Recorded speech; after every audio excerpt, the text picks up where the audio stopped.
Good evening, everyone, and welcome to the Jailhouse Informant. You are locked in for the next hour with myself and my beautiful co-host, Dr. Christy Sumner. Hello, hello. Hey, everybody. How are you doing this evening? Thank you all for joining us here from the historic Scott County Jail. We are doing a little bit different setup today because we've got a lot of different articles and pictures that we're going to show. So we've got to have a two laptop situation going on. So if somebody can just say hello, let us know that you can hear us, because again, we've got a little bit of a different setup. We'd really appreciate if you can just give us a little bit of a hello. Yeah, we always have to end up testing the mic and everything, just making sure that everything works, especially when we because I think we pretty well change setups about every week, right? Yeah, by episode 20 or so, we'll have our situation figured out.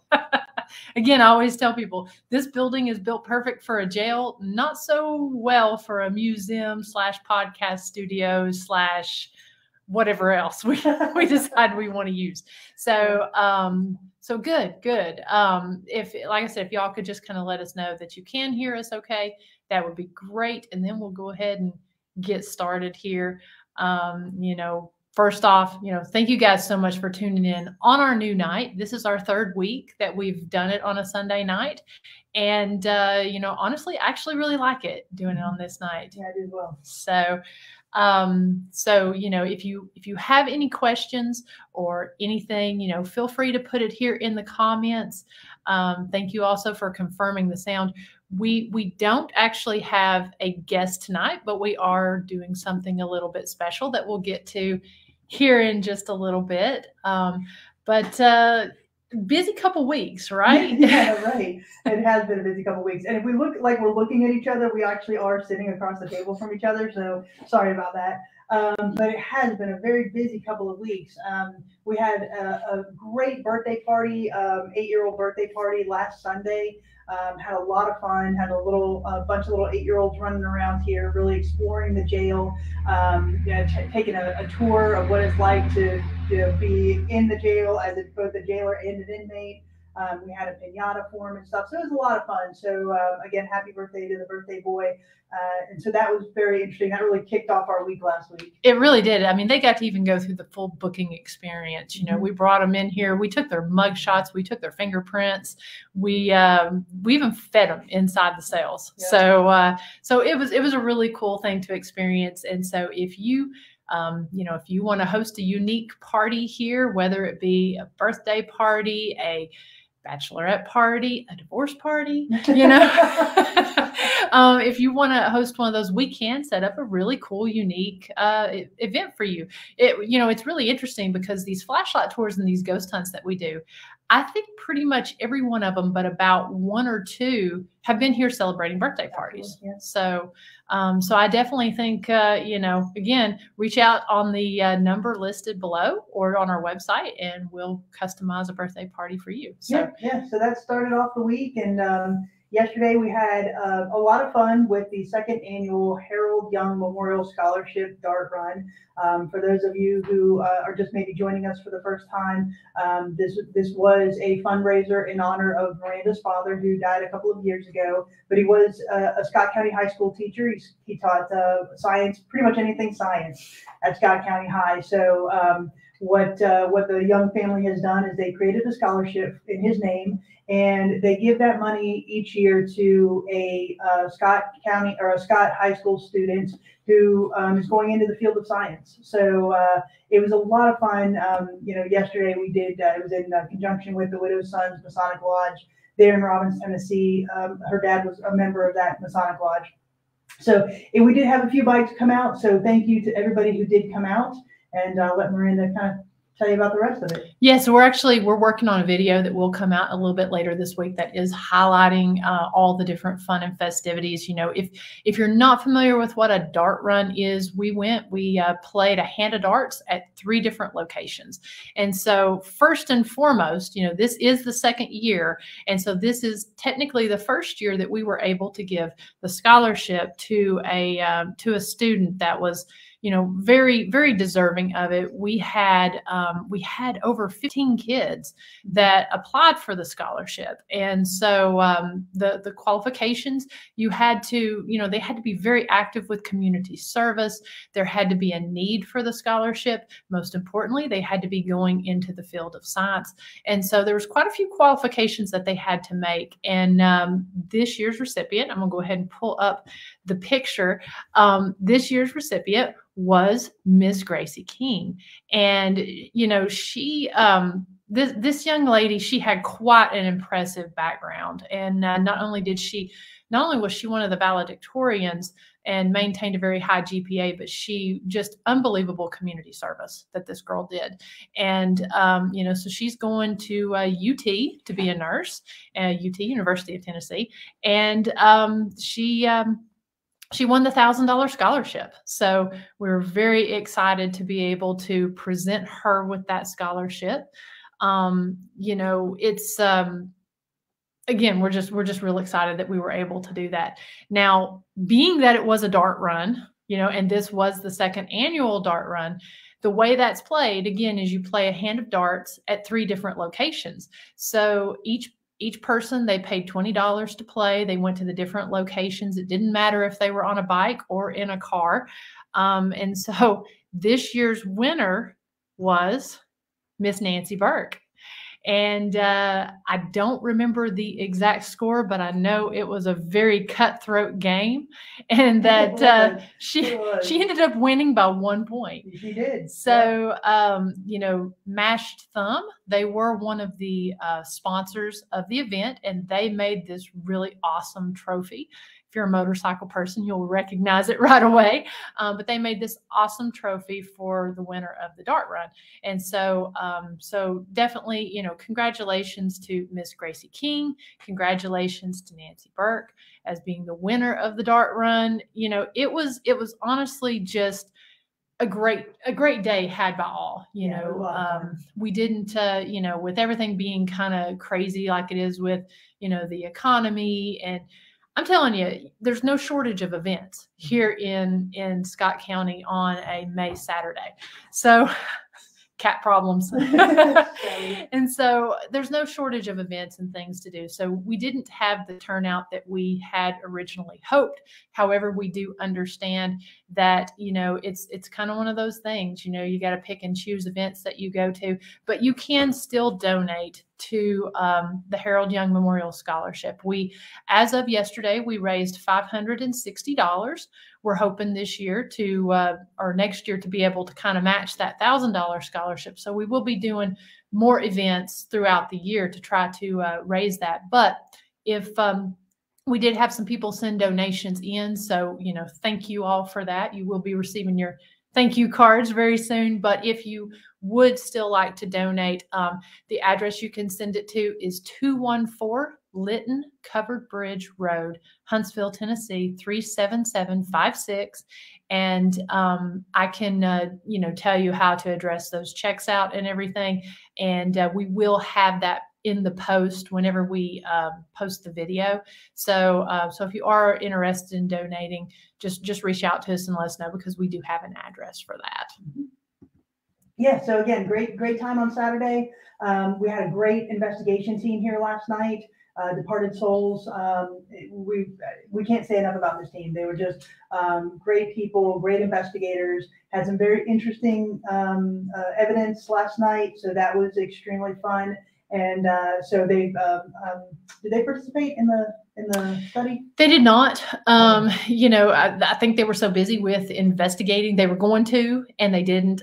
This team came all the way down from the Florence, Kentucky area. So if you're not familiar with that, it's up around the Cincinnati area. Florence, y'all. Yeah, Florence, y'all. Yep. And so they came on down and they spent the evening here. They did do a live, and so I believe we have a link to their Facebook page on the historic Scott County Jail page. So if you want to go back and watch that live from last night, then you can go and you can click on the page there. But speaking of the paranormal research study, we've got 1 week left. Yeah. So I think we've got Do we have one paranormal One team? more team. Yeah, we have one more team booked. You can still get in on this by, booking a 1 hour session or, well, no, I don't think we actually, you cannot book next Saturday night for an investigation because we've got several flashlight tours booked on that night and via Memorial Day weekend. It's the White Knuckle Festival at Brimstone. And so if you're familiar with ATVs in the area, it can get a little loud. So we kind of blocked that date off for investigations because we didn't want the sound to interrupt anyone. So, yeah. But 1 week left, and so we're really excited. Thank you for everybody who has participated. As soon as we get to sit down with the detective and go through everything, we will be writing up the results of that. And everybody who participated, just stay tuned because we think it's going to be a very interesting reveal. Yeah. So we don't know exactly when we're going to reveal the information because we've had a lot of teams participate and we've really got to sit down with the detective and we're doing our own research study with it as well. So we're really trying to compile our findings in an organized manner. So we'll keep you posted on that as it gets closer. Yeah. Speaking of the flashlight tours and stuff, we still have a couple for the end of the month. I think we've got, back-to-back scheduled on Friday and Saturday. We've got a 7 o'clock, goes from 7 to 8:30, and we've got a 9 to 10:30 listed on there for the flashlight tours, and that will round out the month. We may add a Sunday next week if the interest is there, but you can book those on our event page there. Those do have to be paid for in advance, and tickets sell through 4 o'clock the day of the event. And then we should have the June ones. Yeah, we'll have the June flashlight tours and events up by next week. Yeah. And so one more little event thing that we've got coming up. And this was something we kind of announced last minute, but super, super excited about it.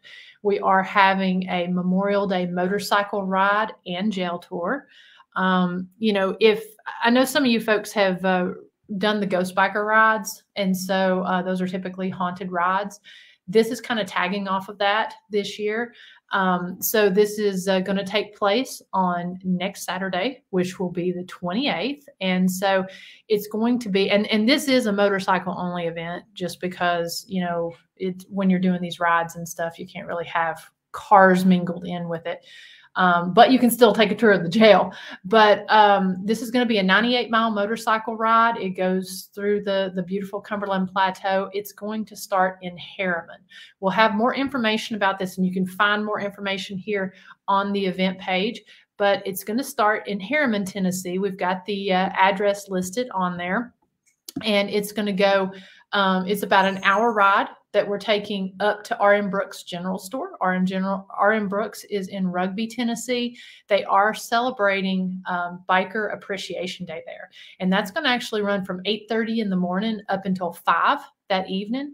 But this ride is going to get there at noon on that Saturday. And they're going to have a band playing. And, of course, she's going to be serving up their amazing bologna sandwiches and hamburgers and such. You can order your lunch there. We will be stopping then. She's going to be giving away a commemorative sticker, an R.M. Brooks motorcycle sticker that we will get, and that's included in the price. And then we'll get back on the motorcycles. We'll ride through the beautiful scenic Big South Fork National River and Recreation Area, and it will end here at the historic Scott County Jail Museum. You will then get a guided tour of the museum, and you will also get a souvenir poker chip. So all that is included in the cost of the ride. It is $20 to ride. So that, covers everything. And, there won't be blockers or anything on this. We'll be on mostly back roads, but there are a few red lights and a few turns. So, but there won't be any blockers on this. So it's something, we do have the link on there so that you can go in and purchase your tickets from that link. We have to know by 5 o'clock on May 27th, which is Friday. We've got to know just so we can get just so we can have a proper head count and plan. If we don't get 8 bikes, the ride won't make. You know, it just, we got to. So get on and book your ride and really look, you know, it's going to be a lot of fun. So Miranda has a great route planned. So get on, you know, if you have a motorcycle and you want to have a great ride on Saturday, we highly encourage you to get on and book there on our website. Yeah. So, so I say we go ahead and since we've pretty much covered all the business that's going on, which is quite a bit, I say we kind of get to tonight's topic, which is something that is a little more somber, but true crime nonetheless. Yeah, absolutely. So we decided to do this because in 1962, John F. Kennedy designated May 15th as Peace Officer Day, essentially a day to memorialize any law enforcement officer who's been killed in the line of duty. And so the week that May 15th falls on becomes Law Enforcement Appreciation Week. So what we're going to do tonight is really go through some of the law enforcement officers who've been killed in the line of duty here in Scott County, really kind of tell their stories. So they're memorialized just here in Scott County. So we've got their stories down. So we're going to share those with you tonight. But the interesting thing about the Law Enforcement Appreciation Week is it really culminates with a ride in Washington, D.C. at the Law Enforcement Officer Memorial Wall. And the first recorded law enforcement officer to have been killed in the line of duty happened in 1786. And since that time, there's been 23,299 names of law enforcement officers put on the wall in Washington, D.C. 390 of those have been female officers. So in really kind of going along that same vein, we're going to go ahead and like I said, talk about the officers who've been killed here in Scott County and kind of highlight those that are on the Scott County Law Enforcement Memorial Wall. So I think we have a small video that we put together first, and then we're just going to go through each of those individuals and kind of tell their story and how they were killed in the line of duty.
Okay, so that was just a brief rundown of the law enforcement officers that we're going to be speaking about tonight. The first one that you noticed there was William Chitwood, and his end of watch was in 1883.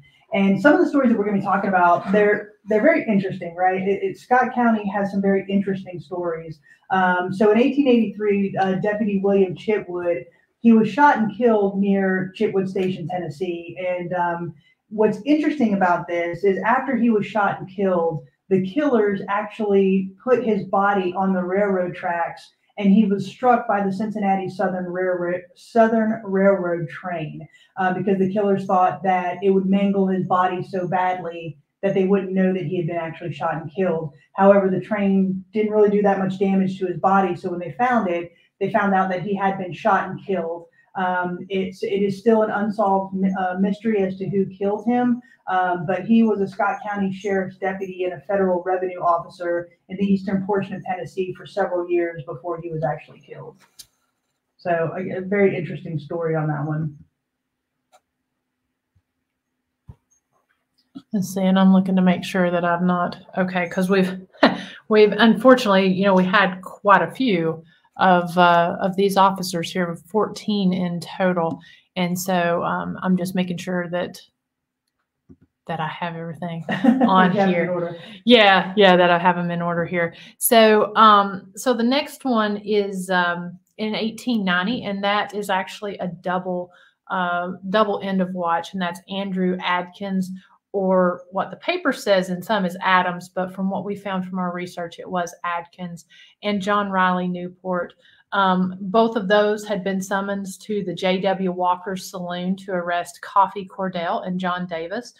They were two known desperados. Both were shot and killed by Davis. John Riley Newport was to be married the next day, and he survived long enough to tell his bride goodbye. Adams, whose wife had just died a couple months prior, left 4 children orphaned. Before the killings, Adams had sworn to arrest both Cordell and Davis. Both men had sworn to die before they would be arrested. And so Coffee Cordell was the son of a former Scott County judge, but was considered a bad character for some time. John Davis was later arrested and taken to the Scott County jail. Yeah, and that's what's interesting about some of these. Obviously, since we're in the jail, those that committed the crimes against these law enforcement officers, for the most part, they were actually brought here. Again, which make it kind of interesting. So the Andrew Adkins and the John Riley Newport killings were, as Miranda said, in my mind, one of the most tragic ones, because they were really just doing their duty to go and arrest these guys. And these two, Coffee Cordell and John Davis, and they said, no, we're not going to be taken alive. We're going to go ahead and kill you instead. And just tragically, that the one was about to be married and the other one had just lost his wife. So to me, those are really two sad end of watches. Yeah, I mean, so many people suffered from this, right? Mm-hmm. I mean, the whole family of the orphaned kids, and then the wife. Our future wife. We were glad to be, yeah. Just so many people affected by the fact that these two guys didn't want to be arrested. Mm-hmm. Yeah. All right, so the next one was Joseph Fowler Keaton, and this happened in 1908. And this was another sheriff that was a sheriff deputy that was actually killed ambush style. We've had several of these deputies that were killed in the line of duty where the assailant just surprises them and attacks them ambush style. And there's not really that much known about this. In fact, this newspaper blurb was really one of the only things that I could find related to Fowler Keaton's death. But they said that the death was instantaneous. He was shot in the back of the neck. 3 suspects were named as being responsible. Somebody by the name of Preston Wilder, Kaywood Reed, and a boy by the name of Clark. And again, they were all brought here to the Huntsville jail after they were arrested for this crime. So again, it's one of those that not a lot of information can be found about this, but another tragic end of watch story. Yeah, and so so our next one, and actually I think this right here kind of talks about that one actually talked about Nelson, correct? Who had no, I'm sorry, that was Preston. Sorry. The next one here is from 1924, and it's John Akers. John Akers, he had the dual role of being both deputy sheriff for Scott County, as well as the chief of police for the town of Oneida. And so on the day he was killed, Frona Blevins reported to Sheriff R.D. Ellis that she would lead him to a moonshine still operated by Jim Markham. And so the sheriff and several deputies arrived to destroy the still, and John Akers was directed to guard the men destroying the still.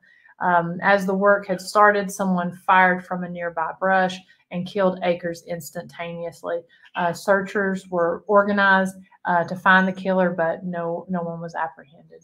Yeah. Again, this is one of those cases where shot ambush style, and there was no known assailant. They couldn't track him down. They couldn't find out who was responsible for him. So this deputy ended up dying in the line of duty, and nobody was brought to justice for their death. So again, a very sad circumstance when it came to John Akers. Yeah, and what's interesting about these as well is the fact that a lot of our early inmates at that time, they were moonshiners. And so, the officers were really disrupting their way of life at this point in time. And so it was, in doing the research, we're finding, it was a very dangerous job to be law enforcement at that time when moonshine ruled the day. So, just a turn of irony with this police chief. Our next story really kind of plays into that as well. Yeah, absolutely. So this is the story of R.D. Ellis, Richard Ellis. Anybody who's been to the jail really knows the story because this is one that we highlight pretty heavily here at the historic Scott County Jail. But John Akers, who we just talked about, he was a deputy for R.D. Ellis. And so R.D. Ellis, he was elected sheriff in 1924, and he really took a hard stance against bootlegging and moonshiners, which really put him in the crosshairs of the moonshining community. He was also a Baptist minister, and so he really led by faith as well. And so at about 7:30 on August 11th, 1925, Sheriff Ellis was actually bringing a prisoner into the jail here in Huntsville, the jail that we're currently sitting in, and he had a prisoner by the name of George Foster. And he was bringing George Foster into the jail to charge him for whiskey making. And as he was unlocking the doors here at the jail, two men were hiding in the shadows with shotguns. They jumped out, they fired and killed. They fired 3 shots and killed Sheriff Ellis. They struck him in the back, and he died almost instantaneously. But what was a weird turn of circumstances with this story is that there were actually 2 guards that were stationed here inside of the jail at the time, because it had been reported prior that day that a mob was going to be formed to lynch 2 of the inmates that were inside the jail here. There were 2 youths in here that were charged with committing murder. So a mob was going to form to bust in and get those 2 inmates out from the jail. And so when the 2 guards heard the gunshots that killed Sheriff Ellis, they thought it was the mob that was coming in to get these 2 kids that were inmates. So they were getting ready to actually start, really returning fire when the crowd started gathering to find out what happened to Sheriff Ellis. So they were going to return fire, the guards inside the jail. It was actually George Foster, who was the prisoner, who said, "Don't shoot, Sheriff Ellis was just killed." And so George Foster never made any attempt to run. He stayed right where he was. And so the guards that were in the jail actually took off in pursuit of the people that killed Sheriff Ellis, but they were never found. They did arrest a man by the name of Bernard Keaton for the murder of Sheriff Ellis, but there was not enough evidence against him to actually charge him and arrest him or convict him. So today, the murder of Sheriff Ellis actually remains an unsolved mystery here in Scott County. Yeah. And so, we often share this story and talk about how he had been warned that his life, if he took that strong stance on moonshining or the abolition of moonshining, that his life could be in danger, just as the police chief Akers was just prior to that. And so, it's really interesting because we were actually just talking about this as we were doing the research about how, there were so many deaths of the police chief, sheriff, game warden, that sort of thing, how they all occurred within a very short period of time there in the 20s. Mm-hmm. Yeah. And just because of the history of the jail, we do believe that bringing in the paranormal part of this, we do believe that Sheriff Ellis does stay here and protect the jail. We've had several stories of people reporting hearing him humming, hearing him singing, whistling, as well as seeing shadow figures inside the jail. Because after he was killed, his body was brought into the jail and prepared for burial. You can see right here, this is the burial picture of R.D. Ellis. Yeah. And so a couple interesting facts about him is he was a very tall man, and one of the shadow figures that we do see around here is a very tall man. Our doors are 7 foot tall, and we've captured photos near the doors to put him around 6'5", 6'6". Plus the fact that he was a Baptist preacher, and he had the nickname of preacher. That is one of the very, very common EVPs, or disembodied voices, that folks get around here whenever they investigate. And they also, religious music is something that is a huge trigger item here. And it's no secret that a lot of the folks here in this area and here in the jail were religious people. But the fact that he was a preacher and a sheriff, it does kind of lead us to believe that that religious music does kind of trigger activity from him. Mm-hmm. So I'm going to get back on track here. Yeah. Our next one is also I find it to be a very fascinating story. I mean, again, we're at no shortage of interesting true crime stories here in Scott County. But this is the end of watch of Deputy John West, and that did happen in 1927. Deputy West was wounded when he was struck when a bullet struck his hip during an altercation at a movie theater in Robbins. The Robbins Elementary School, it did double as a movie theater on the second floor there in the old building. It did double as that back in the 1920s. And so on that night in particular, they were showing a comedy show. And so Deputy West was taken to Knoxville for an operation, but he did die because of the bullet. It did penetrate his intestines, which it couldn't be repaired.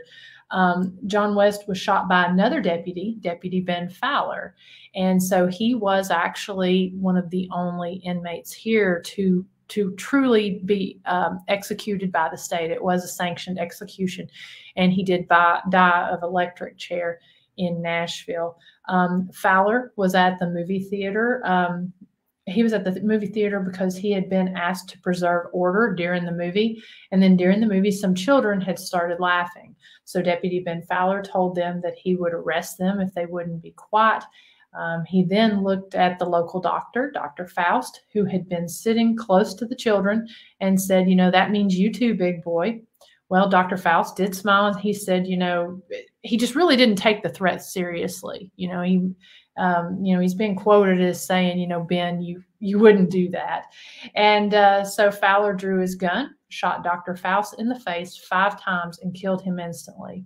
Deputy John West was also at the theater and jumped in to intervene, but he was also struck by a bullet and died the next day. When others in the theater tried to subdue Fowler by shooting him, none of the bullets stuck because Fowler was wearing body armor. Ben Fowler was sentenced to death via electric chair.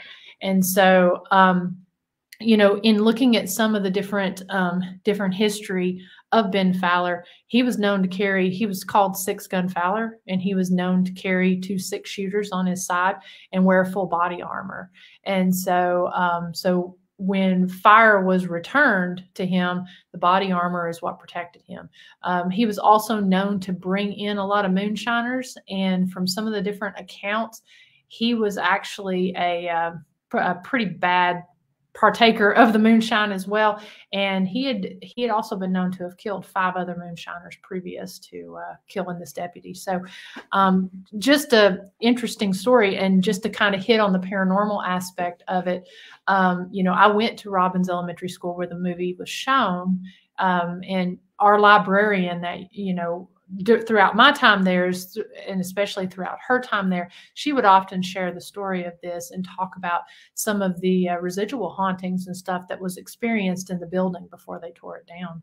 Yeah, I think what's so sad about this one is you do have this Deputy John West who was killed by another deputy in Ben Fowler, and I just think that just makes it so tragic. So you've got an end of watch that occurred because your fellow deputy just was really on a power trip.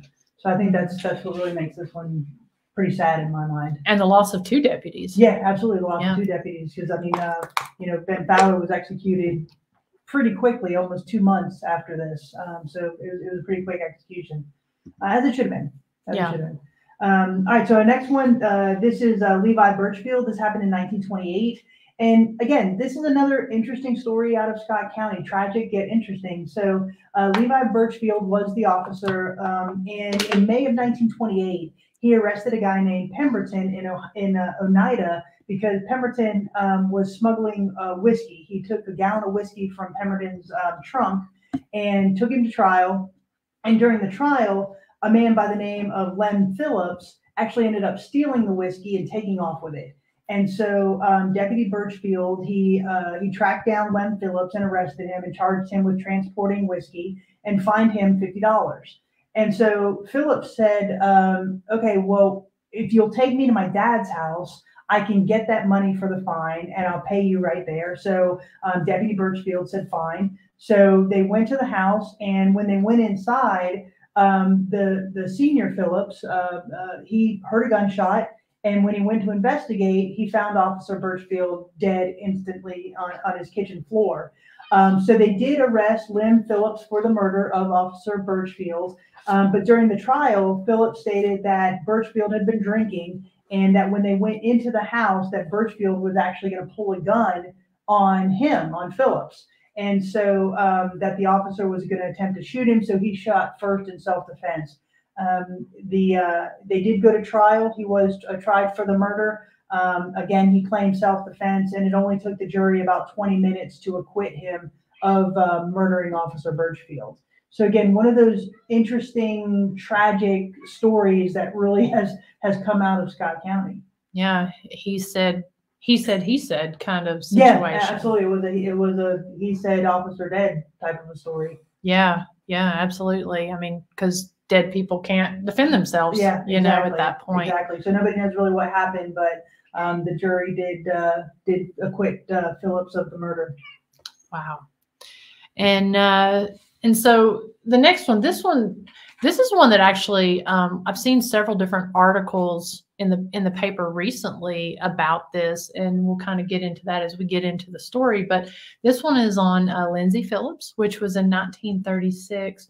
And Lindsey Phillips was a game warden, and in 1936 he had taken out a warrant to arrest the county sheriff, Herbert Bilbrey, and Dorsey Rosser for violating the state's game laws. He went to a roadhouse operated by Ralph Harrelson, which was in the Helenwood area.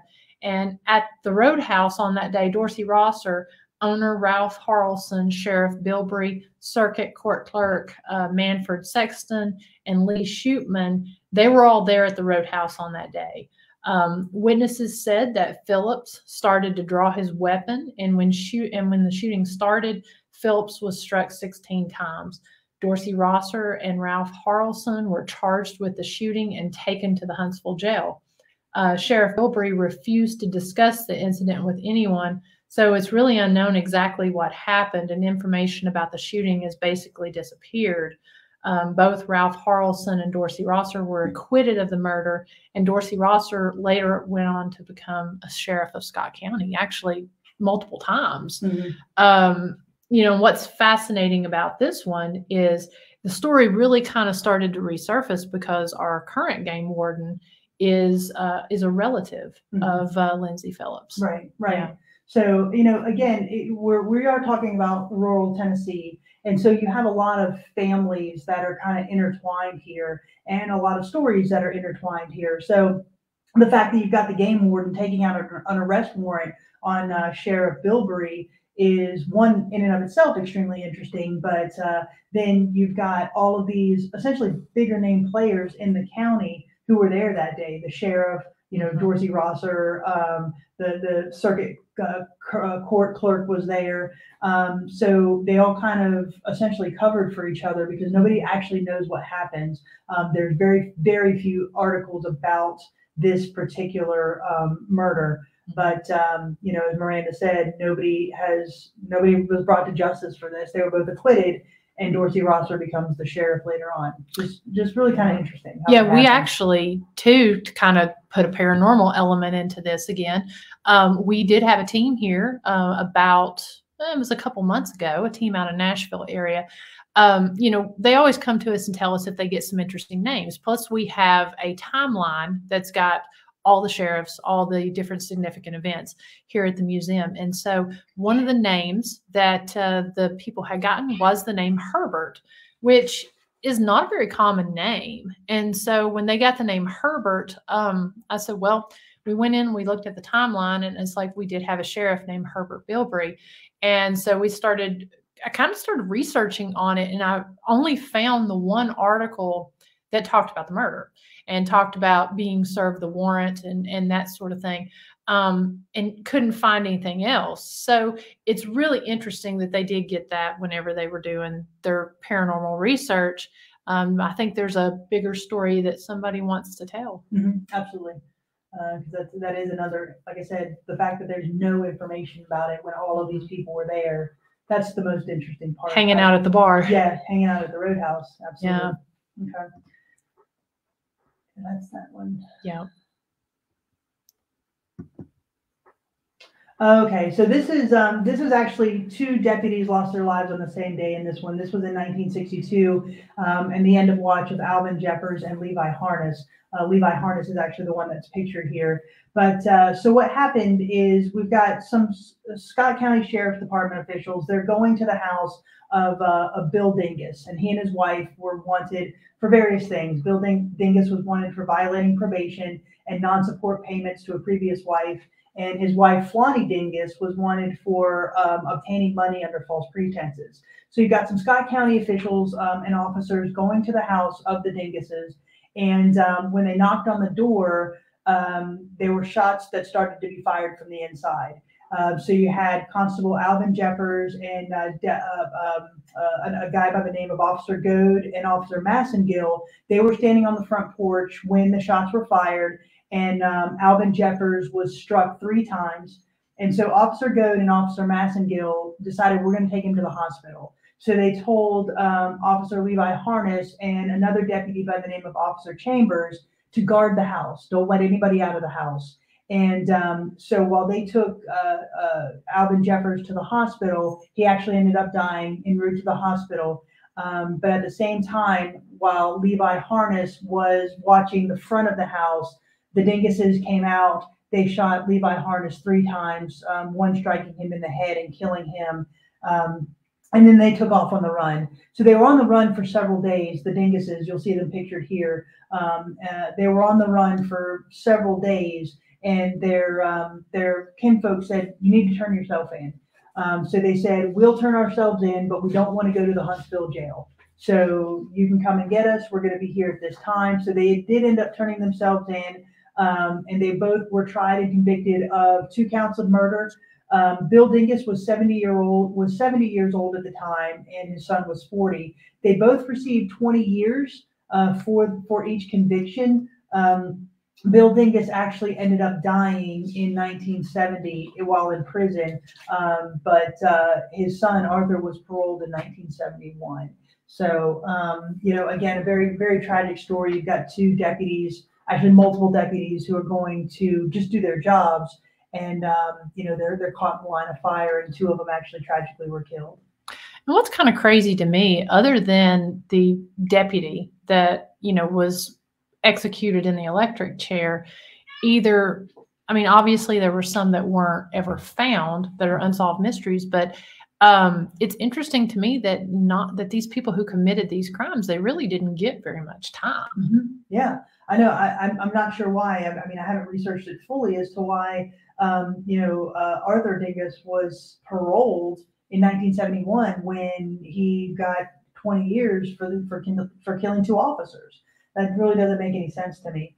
So, again, very tragic loss of life here, and 2, heroes that died in the line of duty for sure. And that's just something people will need to come to the historic Scott County Jail to find out a little more about some of these stories. Mm-hmm. Yeah, because the Dingus story is one that we have highlighted pretty prominently here at the jail. Yeah.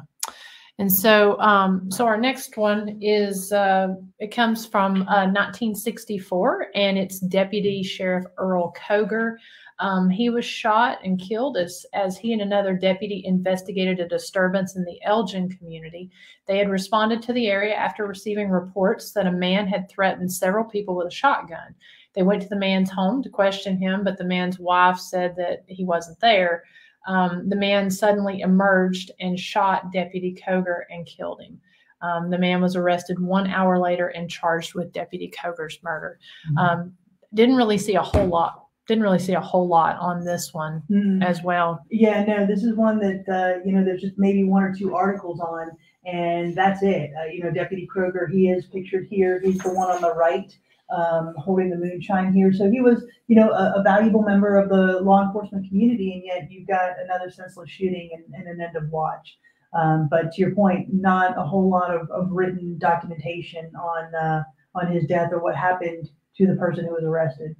Yeah, we do have, he was quite an active officer, because we do actually have some of his arrest warrant papers here at the jail where he was, arresting different folks. So we actually have some of those on display.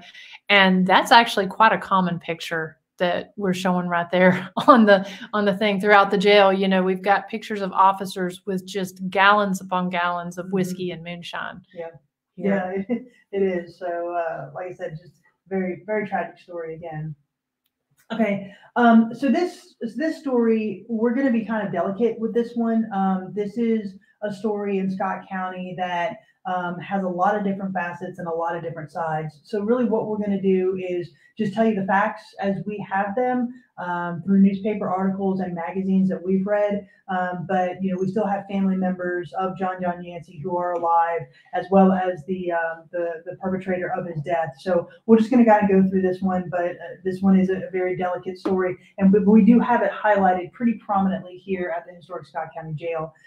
So Sergeant Herbert John Yancy, he was accidentally shot and killed when he and 2 other deputies went to a home on Williams Creek Road. So they had gotten some reports that there was a suspected meth operation going on inside this house. And so one deputy went inside the house to actually search. It was a mobile home. He went in to search the mobile home. That deputy was Marty Carson. And he went inside. He was going to go clear the house. And once he was inside, he thought he noticed someone hiding in the closet with what to him appeared to be a weapon. So the deputy took cover, and 2 women apparently were in the house, and they started screaming. Well, Sergeant Yancy, John Yancy, he went inside the house because he thought Marty Carson was in trouble.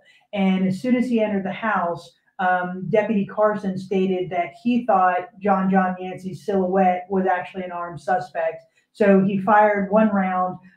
It struck Deputy Yancy just above the vest and killed him instantly. 3 suspects did flee the scenes, and they were quickly apprehended, and they were charged with manufacturing methamphetamines, but they were not charged in connection with Deputy Yancy's death.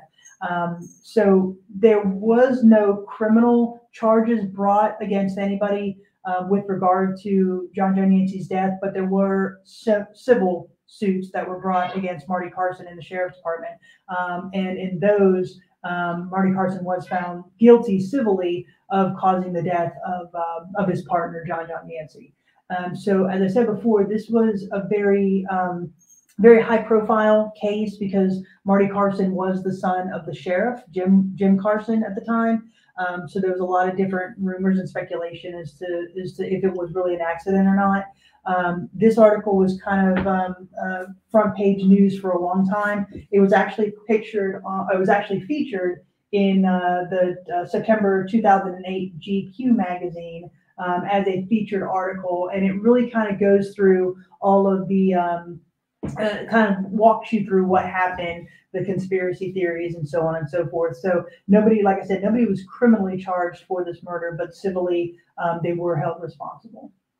Yeah, and I mean, even today, that's one that is, again, taking a delicate, step with that, because it is one that there are a lot of conspiracies or a lot of theories and stories behind it and everything as to what happened, which again, we're not going to get into on this show because that would be a whole show in and of itself.